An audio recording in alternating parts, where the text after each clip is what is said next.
Welcome to JBN mobile application అండి.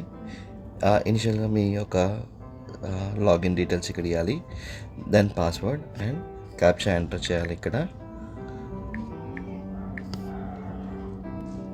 దాని తర్వాత ఇన్స్టిట్యూట్ స్టాక్ అనే అప్లికేషన్ రిసిప్ట్ అనే దాని మీద ఐకాన్ మీద క్లిక్ చేసి ఇక్కడ స్టాక్ రిసిప్ట్ అనే దాని మీద మనము సెలెక్ట్ చేసుకుని మంత్ ఏప్రిల్ మంత్ స్టాక్ ఏమేమి తీసుకున్నామో దాని మీద సెలెక్ట్ చేసుకుంటే డేటా వచ్చినప్పుడు మనకి ఫర్ ఎగ్జాంపుల్ తీసుకుంటున్నాం, ఇది మనకి రైస్ 25 kgs ప్యాకెట్ అవైలబుల్ ఉంది కాబట్టి మనం సెలెక్ట్ చేసుకున్న డేటాని అసైన్ టు ఏ డెలివరీ, ఎవరికి అసైన్ అయింది, పలానా పర్సన్కి అసైన్ అయింది, దాని తర్వాత ఎన్ని బ్యాగ్స్ మనకి క్యూఆర్ కోడ్ ట్యాగ్ అయి ఉన్నాయి. మనకి ఒక 3 బ్యాగ్స్ అనుకుందాము. So number of bags without tag ఉన్నవి 7 ఉన్నాయన్నమాట. Out of 10 there are 7.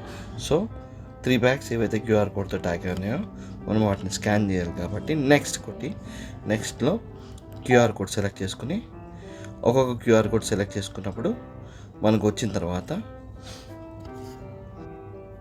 So ఏదైతే 3 బ్యాగ్స్ క్యూఆర్ కోడ్ అవసరమో అది మనము 1 బ్యాగ్ యాడ్ చేస్తాము, దెన్ సెకండ్ బ్యాగ్ యాడ్ చేస్తాము, దెన్ థర్డ్ బ్యాగ్ యాడ్ చేస్తాం. 3 బ్యాగ్స్ అయిపోయినాయి. we're done with the QR code adding and then get the password to confirm and then mobile number, Aadhaar నెంబర్కి link అయిన mobile నెంబర్కి OTP generate అవుతుంది. ఆ OTP ఇక్కడ enter చేసి సబ్మిట్ చేస్తే మనకి ఈ డీటెయిల్స్ అన్నీ నమోదు అయి రికార్డులో మనకి సబ్మిట్ అవ్వడం జరుగుతుంది. థ్యాంక్ యూ అండి.